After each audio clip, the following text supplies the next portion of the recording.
السلام علیکم دوستو، آپ نے ہارر سٹوریز تو بہت سنی ہوں گی، لیکن اس سب میں سے یہ ایک بہت زیادہ ڈرا دینے والی سٹوری ہے۔ اس میں ہم سنیں گے کہ ایک بچی کو ایک جن نے کس طرح بہت شدید نقصان پہنچایا اور اس پہ کافی کٹ لگائے اور اس کو کافی زخمی کیا۔ مجھے ایک شخص نے یہ سٹوری بھیجی ہے جسے سن کر آپ کو گوز بمپس آ جائیں گے۔ سٹوری شیئر کرنے سے پہلے اپنے آس پاس کا ماحول ہارر بنا لیجئے، لائٹس آف کر دیجئے اور ہیڈ فونز پہن لیجئے۔ اور اگر آپ لوگ بھی اپنی ہارر سٹوریز ہمارے ساتھ شیئر کرنا چاہتے ہیں تو ڈسکرپشن میں دی گئی ای میل سے ہم سے رابطہ کریں۔ چلیے چلتے ہیں سٹوری کی طرف۔ وہ شخص ہمیں اپنی سٹوری اس طرح سناتا ہے۔ شروعات سے پہلے میں آپ کو ایک پہلو دینا چاہوں گا۔ وہ واقعہ جب ہوا میں اس بات سے بالکل بھی اتفاق نہیں کرتا تھا۔ اصلی دنیا میں کوئی پری یا بھوت یا جنات ہوتے ہیں۔ میں جنات کو صرف دماغ کا فریب سمجھتا تھا اور خود کو سمجھدار سمجھ کر رات کو 12 بجے قبرستان میں گھومنے نکل جاتا تھا۔ بڑا مذاق اڑاتا تھا، یعنی میں ایک بہت بڑا بیوقوف تھا اور بھی اسی طرح کے کاموں کی احمقانہ کوشش کرتا تھا۔ لیکن اس واقعے نے میری پوری سوچ کو بدل دیا اور مجھے محسوس ہوا کہ ہمارے جنات یقینی طور پر ہوتے ہیں جن کو ہم سے پوشیدہ رکھا ہوا ہے، اور یہی بہتر ہے ہم بیوقوف انسانوں کے لیے۔ میں کالج میں ایک بندے سے ملا اور ہم اچھے دوست بن گئے۔ وہ شہری تھا اور ایک اچھے خاندان سے تھا۔ اس کے والد پی ایس یو میں اعلیٰ منصب پر کام کرتے تھے اور اس کی چھوٹی بہن 2013 میں 6th کلاس میں تھی۔ یہ وہی واقعہ ہے جو میں آپ کو بتانا چاہتا ہوں۔ میں فیملی کا ذکر اس لیے کر رہا ہوں کہ ان کی فیملی کسی ان پڑھ اور غریب خاندان کی نہیں تھی جو جنات میں اندھا یقین رکھتے ہوں۔ یہ ایجوکیٹڈ اور مالی حوالے سے مخلص لوگ تھے جو اپنی بیٹی کو چیک کروانے کے لیے بڑے بڑے ہاسپٹل تک جا سکتے تھے۔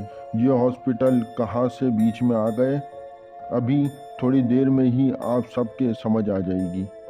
میں اس کے گھر بار بار جاتا تھا اور وقت کے ساتھ ہم اچھے دوست بن گئے تھے۔ اس کی بہن ایک بہت پیاری سی بچی تھی اور بہت ببلی سی تھی۔ وہ مجھے میرے پیارے چھوٹے بھائی کی یاد دلاتی تھی۔ ایک دفعہ جب میں اس کے گھر گیا تو بہت بیمار تھی وہ۔ میں نے اسے دیکھا اور نوٹس کیا کہ اس کے ماتھے پر ایک عجیب سا نشان ہے۔ لگ رہا تھا جیسے کسی نے اس کے ماتھے پر سگریٹ کی چنگاری بجھا دی ہو۔ نشان بہت ہی برا تھا، اس لیے میں نے اپنے دوست سے اس کے بارے میں پوچھا۔ اس نے کہا کہ یہ نشان ہر مہینے اس ہی جگہ پر ہوتا ہے اور ایک دن بعد بالکل غائب ہو جاتا ہے، جیسے کبھی تھا ہی نہیں۔ بہت عجیب بات ہے نا؟ یہی میرے دماغ میں تھا۔ میں نے اس کے پیرنٹس سے بھی پوچھا۔ انہوں نے کہا کہ ان کو بھی نہیں پتا، لیکن یہ نشان خاص طور پر ہر نو مون نائٹ کے بعد ہوتا ہے۔ جب تک نشان ہوتا ہے وہ ایک دن تک بیمار رہتی ہے۔ بچی سے پوچھتے ہیں تو وہ ہر بار ایک ہی کہانی بتاتی ہے کہ اس کے خواب میں ایک دھندلا آدمی دکھائی دیتا ہے جو اس سے کہتا ہے، ارے بچی، اپنا ہاتھ دے دے اور میرے ساتھ چل، اس دنیا میں کچھ نہیں رکھا ہے۔ اور آپ یقین مانیے، اب تک یہ سن کر میرا دماغ بالکل الٹ گیا تھا، لیکن اس کے ماں باپ اس سب کو کوئی ہلکی چیز سمجھ رہے تھے۔ جیسے مجھے لگتا تھا کہ جنات نام کی کوئی چیز نہیں ہوتی۔ لوگ کہتے تھے کہ ارے کچھ ہوگا ہی نہیں، بچی ہے، کہیں چوٹ لگ گئی ہوگی، اور خواب میں کچھ بھی دیکھتی ہوگی، ان کو ڈاٹس جوڑنا نہیں آتے تھے۔ خیر، یہ سب ان کی مرضی، لیکن وہی چیز اس کے ساتھ کنٹینیو ہوتی رہی۔ 2015 میں ایک وقت تک تو بہت برا ہو گیا۔ لگ بھگ 1 سال تک ہم سب نے اس نشان کو اگنور کیا اور اس چھوٹی بچی کو بھی اگنور کر دیا اور اس چھوٹی بچی کے خواب کو بھی اگنور کر دیا اور سوچتے رہے کہ ہر نو مون نائٹ پر یہ ہوتا ہے۔ اکتوبر 2015 میں میرے دوست کے گھر کسی فنکشن کا جشن ہو رہا تھا اور سب دیر تک جاگتے رہے۔ اس میں چھوٹی بہن بھی تھی اور it's was no moon night. مہمانوں کے چلے جانے کے بعد کچھ 2-3 بجے تھے، تبھی لڑکی کو بہت برا لگنے لگا۔ وہ بہت سہمنے لگی۔ اس کی مدر نے اسے تسلی دینے کے لیے خوب کوششیں کیں، لیکن اس نے زور سے چلا کر کہہ دیا کہ وہ سو رہی ہے۔ اپنی مدر کے سامنے اس کی آنکھیں بالکل دب گئی تھیں۔ اس کی ماں نے اسے بستر پر سلایا۔ پھر میرے دوست اور اس کے والد نے مل کر لڑکی کو جگانے کی کوشش کی۔ انہوں نے ہلایا، لیکن وہ پوری طرح سے اٹھنے سے انکار کر رہی تھی اور اپنے ہاتھ کو بہت ٹائٹ باندھ لیا تھا۔ میرے دوست نے اس کے ہاتھ کھولنے کی کوشش کی، لیکن وہ ناکامیاب رہے اور ایسا لگتا تھا کہ 12 سال کی لڑکی نے کسی طرح بھیانک طاقت حاصل کر لی ہے۔ بہت محنت کے بعد جب اس کے بھائی اور والد نے کامیابی حاصل کی تو سب لوگ انتہائی حیران رہ گئے اس چیز پر جو انہوں نے دیکھا۔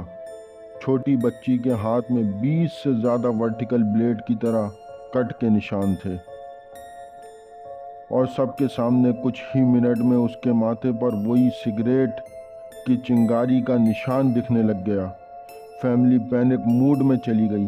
میرے دوست نے فوراً مجھے اس کے ہاتھ کی تصویر بھیجی اور میں کالج میں اس کا سب سے اچھا دوست تھا، اس لیے اس نے پورا واقعہ مجھے شیئر کیا۔ اس سب واقعے کے بعد انہوں نے بہت سارے ہاسپٹلز کے چکر لگائے۔ سب سے پہلے وہ لوکل ہاسپٹلز گئے جہاں پر ڈاکٹرز نے ان کو کافی اگنور کیا۔ ہار کر انہوں نے ایک بہت بڑے اور نامور ہاسپٹل جا کر اسی طرح کا مذاق بھرا رویہ دیکھا۔ آخرکار بہت زیادہ پوچھنے پر اور دوستوں سے اور رشتہ داروں سے مشورہ کرنے کے بعد انہیں ایک جگہ کا علم ہوا جہاں عملیات کے معاملے ہوتے تھے۔ نہ چاہتے ہوئے بھی وہ وہاں پہنچ گئے اور میرے دوست بھی اپنی فیملی کے ساتھ گیا۔ وہاں لوگوں سے صحیح رہنمائی کے بعد انہوں نے ایک مستند بابا سے مشورہ کیا اور اس نے بچی کو قریب سے توجہ سے دیکھا اور اس نے سب سے بھیانک کہانی بیان کی جو کسی ماں باپ کے لیے اپنی بیٹی سے متعلق برداشت سے قابل نہیں تھی۔ اس نے کہا کہ 4 سال پہلے بچی نے ایک مقدس چیز پر پیر رکھا تھا جس کی وجہ سے ایک جن نے بدلہ لینے کی ٹھانی ہوئی ہے۔ وہ اس کی روح کو چوسنا چاہتا ہے اور اسے نقصان پہنچانا چاہتا ہے، اور وہ وہی ہے جو ہر نو مون نائٹ اس کے خوابوں میں آتا ہے۔ بابا نے کہا کہ اسے بچی کا علاج کرنے کے لیے ایک خاص قسم کے عمل کرنے کی ضرورت ہوگی۔ اسے ایک سرخی دھاگے کی مالا پہنائے گا تاکہ وہ جن اس کو دوبارہ کبھی پریشان نہ کر سکے۔ اس نے کہا کہ بچی بہت اسٹرانگ ہے جو اس نے اتنی دیر تک اپنے آپ کو سنبھال رکھا ہے۔ اگر وہ کمزور ہوتی تو شاید وہ زندہ بھی نہ ہوتی۔ بابا نے کہا کہ جن جب اپنے آپ کو ظاہر کرتا ہے اور کوئی بندہ رکاوٹ ڈالے تو وہ بچی کو نقصان پہنچاتا ہے۔ ہاتھ میں وہ بلیڈ کی طرح کٹے ہوئے نشان اس کی مثال تھے۔ ماں باپ حیران تھے۔ انہوں نے بابا سے کہہ دیا کہ وہ جو مرضی چاہے وہ کرے، بس ان کی چھوٹی سی بیٹی کو بچا لیں۔ بابا نے کچھ عمل کیے، کچھ کلمات پڑھے۔ میرے دوست نے یہ سب خود دیکھا تھا۔ اس کے بعد سے نشان نہیں آئے۔ وہ عجیب خواب والا آدمی بھی نہیں آیا۔ اس کے بعد بچی بالکل نارمل ہو گئی۔ ہاتھ یا ماتھے پر کوئی نشان نہیں آیا اور نہ ہی وہ بیمار ہوئی۔ تو دوستو، یہ تھی ایک بہت زیادہ ڈرا دینے والی ایک خوفناک ہارر اسٹوری۔ اگر آپ کو یہ اسٹوری پسند آئی تو پلیز لائک کیجیے اور ہمیں سپورٹ کیجیے، اور اگر آپ بھی اپنے پرسنل ریئل لائف میں ہونے والی کوئی ہارر اسٹوریز ہمارے ساتھ شیئر کرنا چاہتے ہیں تو ڈسکرپشن میں دی گئی ہماری ای میل پر ہمارے ساتھ شیئر کریں۔ اور اپنا خیال رکھیں، چینل کو سبسکرائب ضرور کریں۔ فی امان اللہ۔